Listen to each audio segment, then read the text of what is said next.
That's the challenge. Your mind is a very powerful thing. The goal with discipline is to get to a point where you no longer need discipline. If you take the harder road now, aka just discipline yourself now, your life will be easier. Identity feeds behavior. And then gradually you'll just start to believe it. You'll be like, no, I'm a healthy person. And then you'll slowly grow your identity. Lose fat, build muscle, gain energy, balance hormones, avoid disease, reach your goals and fulfill your potential. Welcome to Unrivaled Being. Welcome back to another episode of Unrivaled, where becoming an unrivaled being is the outcome, but being unrivaled is the process. Today's process is we are talking our mindset pillar. It's a part of our 7 unrivaled pillars to achieve an unrivaled state of health. For those people that haven't listened to or know what we're talking about, we started off with DNA. Now, next one is hormones, then gut health, nutrition, movement was last week. This week's mindset, and next week will be sleep. Joining us in this episode is an absolute wizard of a guy when it comes to everything mindset. That's him, Mr. Ty Seaton. How you doing, dude? Yeah, very well. Thanks, man. Thanks for having me on.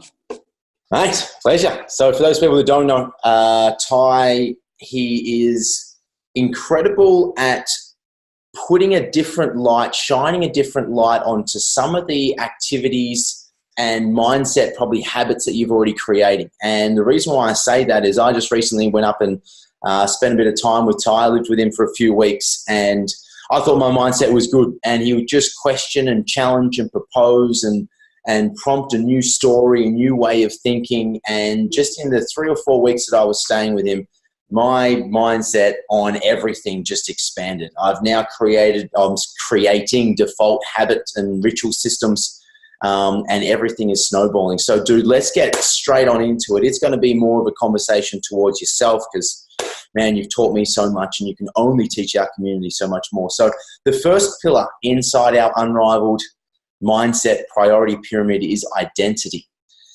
Why is identity so important when it comes to mindset? I'm going to get into identity, and I'm not going to waffle because I promised that I wouldn't. But before Mac turns me into some guru that I clearly am not, I did learn a lot from Mac too for the 2-3 weeks that he was here as well. So, but enough pumping each other's tires up.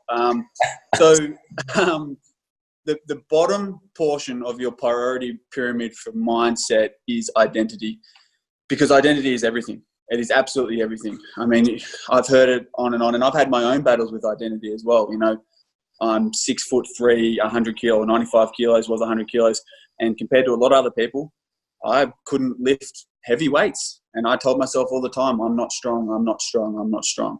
But I've heard it as well. You know, I'm not a math person. I'm not a reader. You know, if you're a smoker, I'm trying to quit. You know, the story you tell yourself over and over again that I could never do that, or I can't do that. It's super important. You know, post that I did recently on some socials was, if you're looking for a yellow car, you'll probably find a yellow car. If you're looking for a blue car, you'll find a blue car. If you're looking for an excuse, you'll find an excuse. You know, the story and the conversation you have with yourself on a daily basis is so powerful. It is, man. To be able to, yeah. I was going to say, because even with identity, you can go down like a victim or a victor mentality. And you mentioned before about excuses of like, I'm always not good enough for that. I'm always the victim. You know, why me? Or someone else can do it better. I can't ever achieve that. Versus going, you know what? I identify myself as a victor, and whatever I do, I'm going to achieve. And you mentioned another example before about smoking. And you actually told me this one the other day. There's 2 smokers and they're at a party. And let's just say they're identical twin brothers, and one person offers this twin number A who's trying to quit, and offers him a cigarette, and twin A says, sorry, I'm trying to quit. And then the smoker offers it to twin number B, and his response is completely different. His response is, sorry, I'm not a smoker. And just the language in that, the powerful language in that, to being I'm a victim, like, I'm trying not to, and if I have a smoke, it's not going to be my fault. You offered it to me. Gary offered me the smoke. It's, I was trying to quit. I was doing my best. In fact, I was doing so well, I'd quit for 2 weeks until Gary gave me that smoke. And then you can have twin A or twin B who's going to take full ownership of his actions to go, you know what? I am not a smoker. And in that moment, that language, super powerful. So identity is incredible. What are some ways people can help find or tune their identity when it comes to their health goals? Well, I mean, it's the conversation you have with yourself. First of all, you have to choose what identity that you want, and you can do that. If you look at someone who has the body that you want, or the life that you want, or the job that you want, or just thinks the way that you would like to think, then you have to learn from them and model the decisions that you make on them. So often things like, if you come to a crossroads as in terms of what to do, sometimes you might ask yourself, well, what would this person do in this case? What would Mac do? What would Ty do? What would Jesus do? Whatever it is that you're trying to model on. If you come to a crossroads where you're like, I'm not sure whether or not I should be doing this, then always asking yourself the question as in, what would this person do? What would a healthy person do in this case? Or what would a fit person do? And then slowly, as you help refine that process or that identity, you might not believe it to start with. The first day, you might not believe it and you still make the right decision. And then gradually you'll just start to believe it. You'll be like, no, I'm a healthy person. And then you'll slowly grow your identity. The important thing, or the link that we need to make here, is that identity feeds behavior. Yeah. That's what happens. Identity precedes behavior. So you ask yourself, what would a fit person do? What would a healthy person do? What would someone trying to balance their hormones do in this instance? And do that. And then that, behavior will follow. That's awesome, dude. Before we move on, I actually want to give a real story to your example there. I had firsthand experience about changing my identity or growing my identity. Being an elite level athlete, you lose your identity when you retire. People know you to be this certain figure.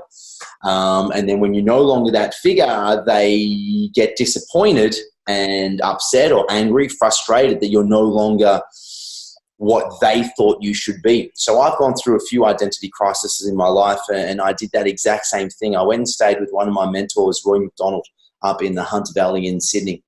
Absolute incredible human being. Very wealthy guy, pulls in about $1 million a week. I think he earns over $50 million a year. So he says he earns about $1 million a week. So it's very valuable to go there. And he taught me a lot about identity when it comes to wealth, identity when it comes to business. And we just did that exact same thing, Ty. We couldn't be, so we all day one, there was a small group of us, put our names on a little sticker thing on our chest here. And, I put in Mac. And then by the end of day one, no one was allowed to call each other by their name, and they could only call each other by their character, by their new identity, their superhero. So everyone has a superhero inside of you. So we tore off our names, and I wrote down Tony. For me, it was Tony Robbins, in business, in health, in mindset, in growth, in everything. And so now I still ask myself the question, if I'm at that crossroads, I go, what would Tony do right now? And Tony's fearless. He would just jump on in. So whenever I'm scared about recording a video, whenever I'm scared about meeting someone new, whenever I'm scared about trying something new, a new food group, a new restaurant, a new workout program, I always ask, what will Tony do? So it's huge. Dude, the next one's on growth. Let's go. So we've got level 1 is identity. Level 2 is growth. Tell us about the difference between a growth mindset and a fixed mindset. Yeah, look, this is a super important pillar in the pyramid, but it is still a quick one. Growth and fixed mindset. Great book by Carol Dweck called Mindset. If you are a reader or you identify as a reader, go and read it. If you don't, tell yourself you're a reader and go and read it. I love it. But quite simply, she articulates it beautifully. Fixed mindsets believe that their abilities, their intelligence, their talents, their health are fixed traits, that they are what they are and they will always be. And you can understand, or you can quickly get to where I'm going here, growth don't believe that. They believe that anything and everything can be developed if they put in the time and effort. Simple as that. If you don't identify as a reader and then you do identify as a reader and you can become a reader through effort, that's the growth mindset. That's why pillars 1 and 2 are so closely linked in terms of getting this internal or dialogue right in your head. They're so closely linked that we had a conversation just recently, and identity 1 by a nose to be the bottom pillar of this priority pyramid. But it is super important that we all understand, or that we convince ourselves, or that we become the person who has a growth mindset. Because from there, now growth, let's not be confused. Growth mindsets don't believe everyone can become Einstein. Growth mindsets don't believe everyone can become Michael Jordan, but they believe that everyone can get better in whatever they choose to get better in, if they put in the time and effort. So give me a real life example of someone who has a fixed mindset, and let's put it into context of health so our listeners can start to identify whether they are a growth or whether they're a fixed mindset. Yeah, I mean, a fixed mindset will just go to the big player in health at the moment, which is obesity. A person with a fixed mindset might believe that, first of all, they believe, because that's their identity, that they're a fat person because they've always been a fat person, and then they might then believe that because their parents are overweight and they're overweight, then that's just the way it's going to be. It's fixed. I can't do it. I've tried things before and they didn't work, so I'm just and that's the fixed mindset. Whereas a growth mindset, they will not stop turning over cards until the right card comes up. They will try a 12-week challenge. They'll try keto. They'll try this, that, and the other. And eventually, when all of them don't work, they will eventually get their DNA decoded, do a hormonal reset, and then they'll be right.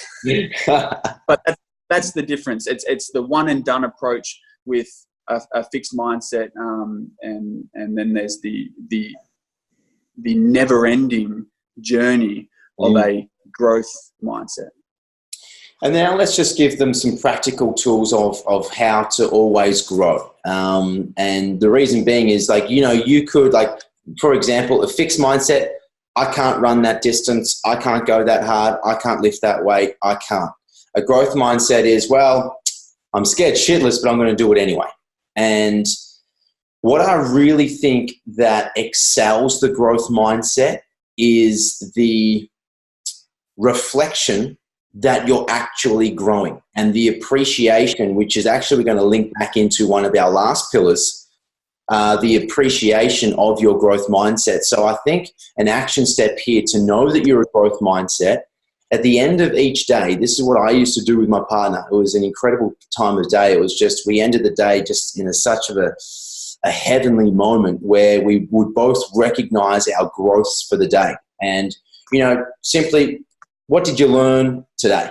And it could be you were angry at the kids and you yelled at them, and then 5 minutes later you realized that maybe you could have approached it a different way. So that's still learning. That fixed mindset would still be, it's the kids pissed me off. The growth mindset was, the kids, I reacted probably not in an optimal way with the kids, and next time that happens, I'm going to react a certain way. So I think each day, if you and your partner even get your kids involved at the dinner table, get rid of the TV, get rid of your phones, and actually communicate and ask yourself, what did you learn? What were 1 to 3 things that you learned today? And that there is the snowflake that comes from the sky, lands on top of the mountain, and as it starts to roll down, it's no longer a snowflake. It's getting bigger and bigger, and as it gets bigger, it collects more, it gets more traction, more momentum, and it's flying. So if you want to accelerate your growth mindset, having that reflection time each day, in my opinion, from my personal experience, super, super important. I'm going to get back on the snowflake and just chunk that up a bit. That I think one of the most important things as well, or what I do, is I worry about, well, I don't worry, but I focus on the process, not the outcome. Yeah. And I don't worry about running 5 kilometers. I worry about running 1 step. and then I run 2 steps, and then I run 3 steps, and then I run 4 steps. And it's not about running 5 kilometers. It's about the ability to tell yourself you can. If you ran 2 steps, yes. If you ran for 1 minute yesterday, if your goal is to run a marathon, you got to start with 1 minute. So if you run 1 minute, perfect. You've convinced yourself. You slowly, your identity is changing. You're slowly becoming a runner. Slowly, then you run 2 minutes. Hang on, now you run 3 minutes, and you chunk it up and all that, and then that's the snowball rolling down the mountain again. You gradually, and then that fosters the faith, and then at the end of the day, you write down, hey, I rode 5 kilometers. You pat yourself on the back because that's amazing, and you're slowly becoming a runner. But someone with a fixed mindset doesn't even put the shoes on. And so chunk it up 1% and just keep chugging along. Not to open a can of worms, I loved how you seed it in there. It's like they slowly start to identify them as a runner. And then they'll run 5K, right? And this is where you need to check your identity and check your growth versus fixed mindset. Because you could be super pumped, super excited. You just ran your first 5K and you didn't time it because you weren't out there to set a PB at all. But anyway, you go and tell someone, hey, I just ran 5K. And then they say to you, oh, I didn't know you were a runner. And more than likely, if you still don't identify yourself as a runner, even though in Ty's example, you want to run a marathon, more than likely at this point in your running career, you go, oh, no, I'm not a runner. I'm just doing it really casually. I'm just, someone bought me a Rebel voucher and, bought some shoes and you start to justify it, and then you go back to that old identity. Yeah. So when you start that momentum, when you start to get traction, even if you are the worst runner in history, if you can run 1 step, you're a runner technically. So what you need to do is you need not lie to yourself or lie to anyone else, but you need to become that marathon runner. You already are. The day you purchased your running shoes, you became that marathon runner. The more you tell yourself, I'm not a runner, I'm just a casual runner, I like to exercise and I'm just working off the cake I had with my coffee, then you're never going to get as far as you could. So our third pillar, we've got level 1, identity. Level 2 is growth and a growth mindset. Level 3 is discipline. I love this level. Ty, tell me about discipline. Well, you could have the best identity. You could identify with a superhero, right? And you could have you could have a mindset that's just always growing. But if you don't do anything, and you don't hold yourself accountable to do anything, and you don't follow the processes, you're still not going to do anything. So discipline is super important. It's the accountability. It's all of the habits that you do to become that person, to slowly convince yourself that you are that person, all coming together. I'll use the snowball gradually as you go down, the hill to reach your goal or to continue to reach goals on your way in life. So discipline is the process that then starts from that identity and that growth. So you've got to do something. You've got to just do something. You've got to build the habits into your daily system, and that's discipline. That creates a lot of work, dude. Building habits creates a lot of work. You look at the people that pull trucks, the world's strongest man, they put in a ton of effort to get that first little centimeter.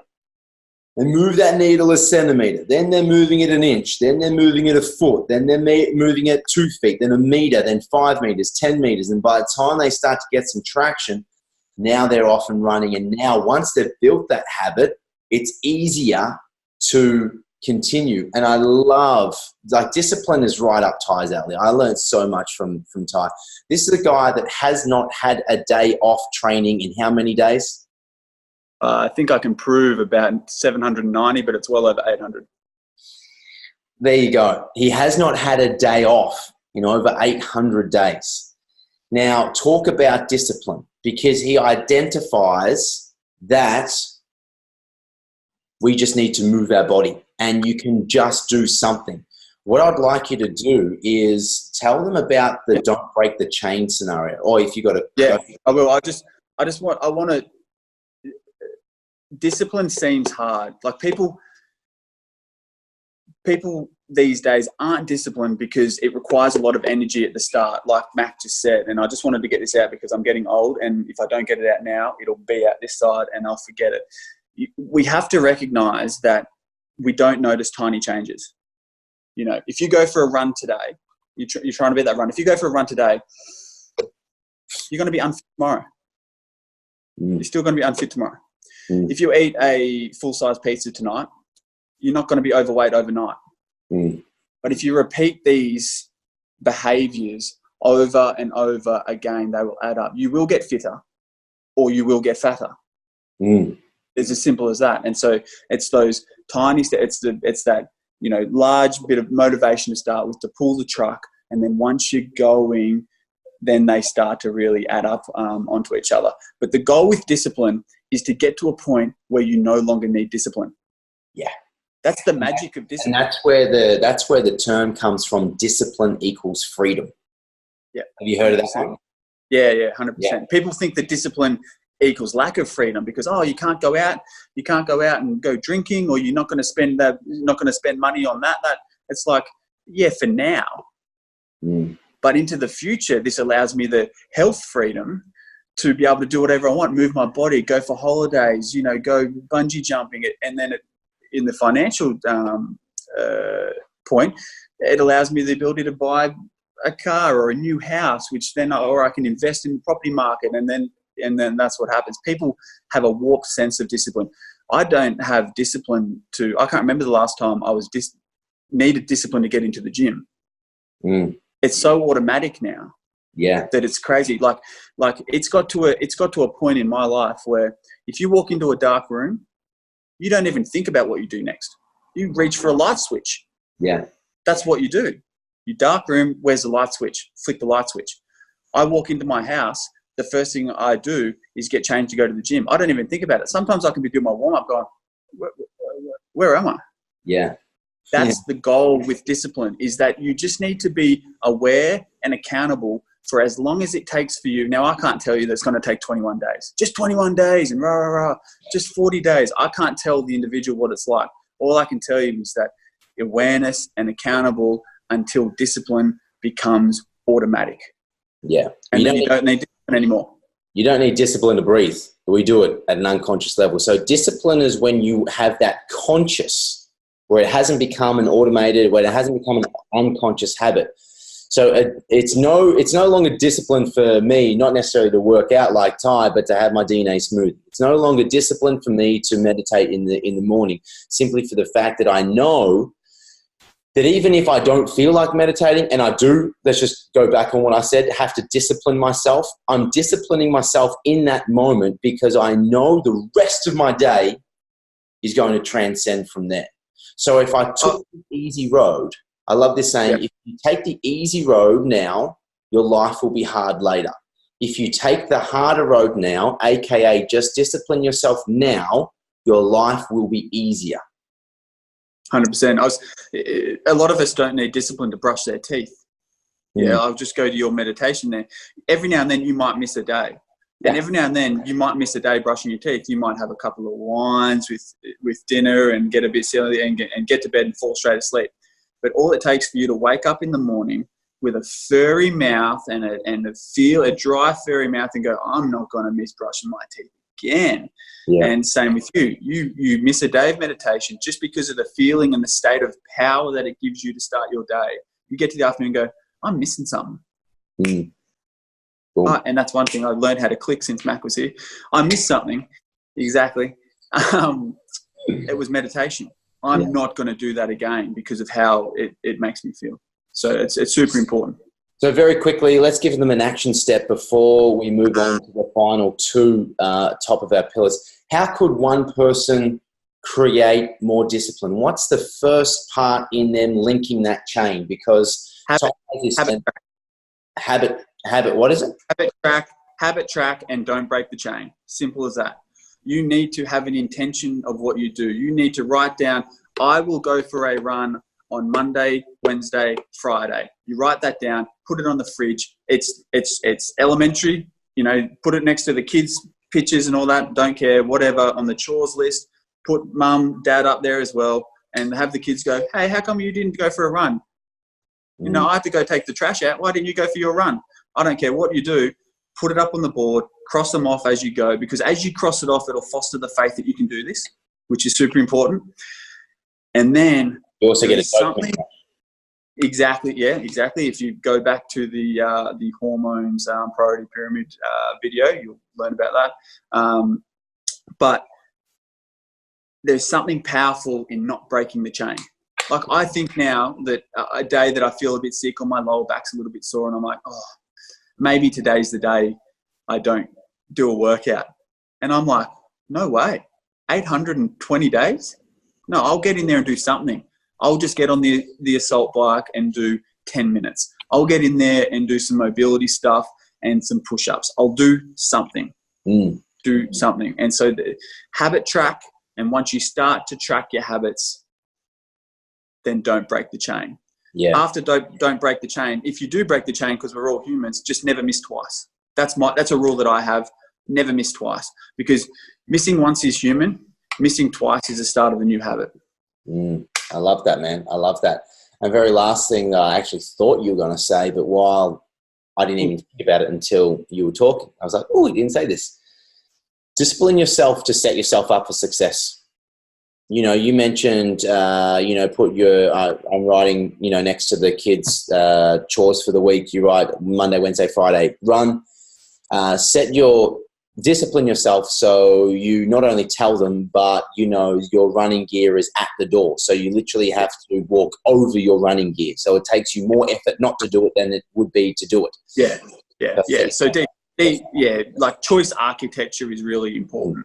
Reducing the amount of energy that it takes to do something is super important. Get your running gear out there and that it's in the way, that you have to, that's good point. Meditation, our second last pillar number 4, meditation, single-handedly changed my life. I would not be this person who I am today without meditation. It is absolutely huge. Now, a lot of people say, I tried meditation once and it didn't work for me. Well, just like everything else, it's a practice, it's a habit. And before we go on any further, people are like, I just can't quieten my mind. I really just want to go out there. For anyone that's listening, meditation is not about quieting the mind. My mind still races, and you need to do it for a longer period of time. If you are just meditating for 10 to 20 minutes, I do 20 minutes in the morning every morning. And I will only kind of have a restful mind in the last 2 minutes. It's at the very end where I'm actually hitting that state. So you've got like 18 minutes of thoughts just coming on in. What I like to tell people is meditation is not necessarily about sitting there not thinking about anything. Meditation is all about the moment you realize you are in thought, because there will be a time where you're daydreaming and you don't realize you're thinking, but there will come a point in that thought that you'll be like, I'm thinking. At that point, you have 2 options. Option number 1 is to continue that thought. Now you are no longer meditating. You are now daydreaming. The muscle that I spoke about before, that it's a practice. You have to strengthen this muscle up, just like going to the gym. You can't just go to the gym once and get big, right, or fit. You need to keep going and going and going. The meditation muscle is at that point when you don't continue the thought and daydream, you bring it back to the very now, which could just be your breath, which could just be the focus of the air going through your nostrils. That split second, that is meditation. That is the muscle going from a snowflake into a pea into a bigger snowball. And it takes that time, because then that transfers into life. And you could be let's take the analogy of getting snappy with your kids or your partner, or you're losing patience, you're getting frustrated with a colleague or something like that. You can feel this tension rise, and you might just go, and it's at that point you'll be like, I'm pissed off right now. I have a choice to hold on to this emotion, or I can show some empathy and some compassion, or if it's not to do with anyone else, I can be like, you know what? I'm pissed off for something that happened 2 hours ago. It's happened. The right now is different. And it's that how it transcends into life. And if you can do that repeatedly, you no longer become angry. Or maybe you become angry, but you certainly don't hold on to it. You don't hold on to any of those emotions, and you're very much in the present moment, which means you can be more loving, you can be more caring, you can be more compassionate, meaning you can be a better partner, husband or wife, mother or father, a boss or an employer or employee, because you now understand where someone else is coming from. And now you put yourself in a position for a win-win situation versus I'm angry, I need to be right, I'm going to take from you to feed me right now. That's how meditation is absolutely incredible. And we'll dig deeper when we go into meditation, when we get to that point in the pillar. But that's my experience. Ty, I took that, but I just need to say that. I was gonna give it to you anyway. That was going to be all yours, my friend, because I just learned a lot in that couple of minutes myself. I'm a new time meditator. I read a study about a year ago. There was a meta-analysis done on so many people, and it measured the cortical atrophy or the brain atrophy of everyone, and it tried to figure out what group showed the least amount of brain atrophy. Were they marathon runners? Were they vegans? Were they whatever? It chunked them up. Were they, men, women, any demographic you can think of. And the only group that didn't show 25% brain atrophy was lifelong meditators. And I went, oh, looks like I'm trying that. Simple for me. I was like, I like that's why your head has grown in the last couple of weeks. It's getting bigger. I work in the healthcare industry. I see a lot of 60-year-olds come in to work who act and talk like 80-year-olds. I see the mind go. People will have seen it with their parents or their grandparents. It's not good, particularly if we can do those little things day to day now and build the momentum to stop it from happening, or at least decrease the chances of it happening. And I just want to stop here now and just say that without 1, 2, and 3, you're very unlikely to do number 4, which is meditation. You've got to identify that you're a meditator. You've got to have the growth mindset to say, hey, this could work. I could actually benefit from this. Then you've got to have the discipline to go in there and do 1 minute and 2 minutes and 3 minutes, 4 minutes, 5 minutes, 20 minutes, even though 18 minutes you might be, racing around, and then 2 minutes of mindfulness, and then you slowly chunk that back or whatever. Like, I'm still learning. I still get frustrated when thoughts come into my head. And as Max said, it's not about the absence of thought. It's about being present now. So I'm still learning. I'm still showing up. That's important. You just got to keep showing up, and I'll be there. I will be part of the reducing my brain atrophy by 25%. Count me in. I'm in. No, I love it, man. I love it. I used to get pissed off. I used to get really upset and angry. That it's like, I can't quiet my mind. And I was meditating. I was doing a lot of mindfulness for just under 2 years. And I disciplined myself. I never enjoyed my meditation experience when I first started, but I disciplined myself because I knew the successful people that I was modeling, who I wanted to identify with, they all had a meditative practice. So this is actually true words. We literally go through this, and we've lived this personally. So I identified that they are meditators, and for me to get to where they are, I'm going to model them. So I started to meditate. Hated it for the first 2 years. And then I got a meditation coach because I was about to give up and I wasn't enjoying it. And I go to this lady's house, incredible woman, and she teaches me that scenario in the first 10 to 20 minutes of you're going to have thoughts, have that choice of coming back to the breath. And it was that it just changed my whole meditation experience. That then goes into our next pillar, which is gratitude.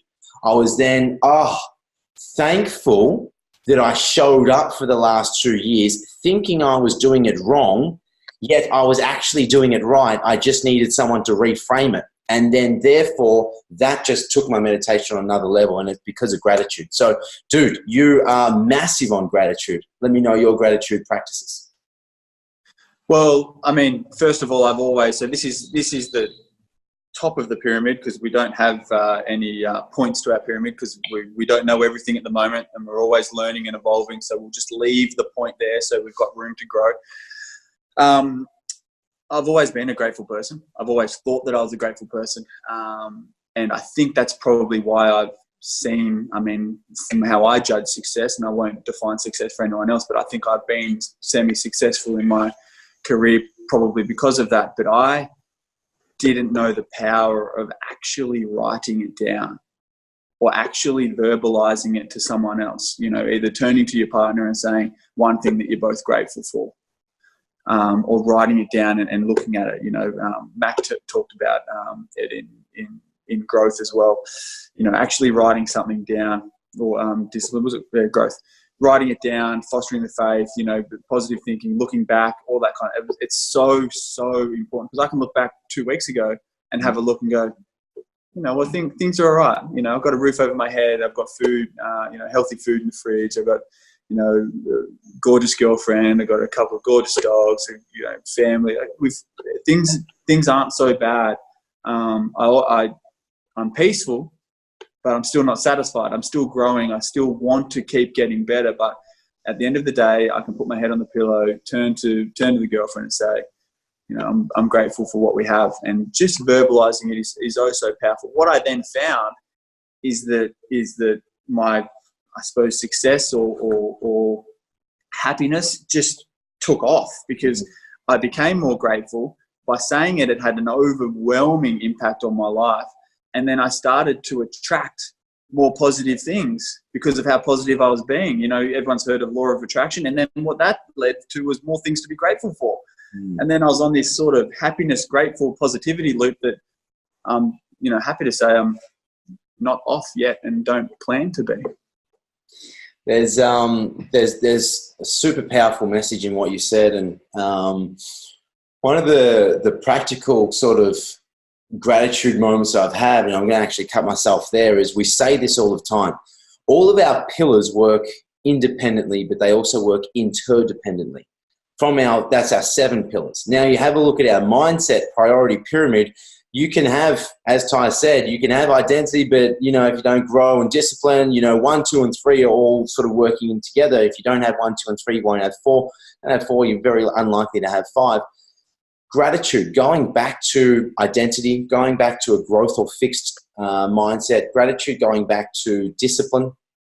Maybe not so meditation for this example, but, you know, we can be the victim and we can point out the fact that my girlfriend, boyfriend, partner did X to me. You know, they cheated on me. They're a bad person. Or my kids made me pissed off. The gratitude moment of that, and people are like, well, how do you think I can be grateful that they went out and they, you know, did whatever they did to behind my back? And it's like, well, no. How can you be grateful? What can you learn from them? How can you thank them for making you stronger? How can you thank them for putting you through that heartache that you now know? You may have been a cheater before, but now you've been cheated on for the first time. Whoa. Thank you so much for teaching me what it's like on the other side. Or your kids, and they're just the level of innocence and purity that kids have. And they say certain things, and then you might get angry, frustrated, whatever it may be. But in that moment, it's like, you know what? Thank you so much for teaching me the beautiful age of what it's like to be at 6 years old. Or thank you so much for bringing the child out on me, because adults, we can be so strict and we can be so uptight and we can forget the bigger picture. And this is why I thought about it, Ty, because at the end of the day, you were saying you can lie down on your bed next to your gorgeous girlfriend and go, hey, life's not that bad. And so if we can have those gratitude moments, and again, it's a muscle you need to strengthen. And I put my gratitude at the end of my meditation. So I'll meditate for 20 minutes or thereabouts. It's usually always 20 minutes. I don't go by time, as in I don't time it. I don't have an alarm waking me up. But, you know, sometimes I'll catch myself at 23 minutes or whatever. But at the end, I'll always do top 3 gratitudes for that. And I'll sit there and I'll do about a minute on each and really just feel it and harness it and send it off to the universe. And that's my gratitude practice. Yeah, I started just with one thing, and the rule was I just couldn't repeat that the next day. I just tried to keep it simple. One thing, I'm grateful for this, and I just couldn't use that the next day. I could use it, you know, I'm forever grateful for my gorgeous girlfriend and the person that she's helped me to become. And I would love to say that every day, but that's a bit of a cop-out, and it starts to lose its. Like, there are so many things that you can be grateful for, but, you know, I'll throw her name in the ring, you know, every third day, definitely. Awesome, Ty, mate. Thank you so much for your wizardry on tonight's mindset. As we have one more episode left for the minimum effective dose with our priority pyramids. The next one is sleep. We are also going to be chatting to you on that because you are another guru when it comes to all things sleep. So stay tuned for that, guys. That'll be up next week for you. Until then, take one level at it. Oh, yeah, go on. I just want to say, and I know that you've been practicing this outro, and I love it. I really love it. I just want to say there's many reasons why people are unhealthy. You know, why they have too much fat, no energy, they stress, sore knees, you know, poor relationships, unbalanced hormones, all this stuff. But more often than not, the reason for these is between the ears. Like, people say, well, how can sore knees be between the ears? Well, because now you identify as someone who doesn't move, and then the muscles around the knee atrophy and your knees get sore because all the weight's going through the joint. Like, everything is here. That's the challenge, everyone out there. Everyone who watches this, listens to it, that's the challenge. Your mind is a very powerful thing. Oh, now you do the outro. We could see so much on mindset, and we will when we dig into each of those levels. So speaking of levels, take one level at a time, take one step at a time, take 1% at a time, and if you don't know what to do, just do something. Do something. Thanks, guys. See you next week. Bye.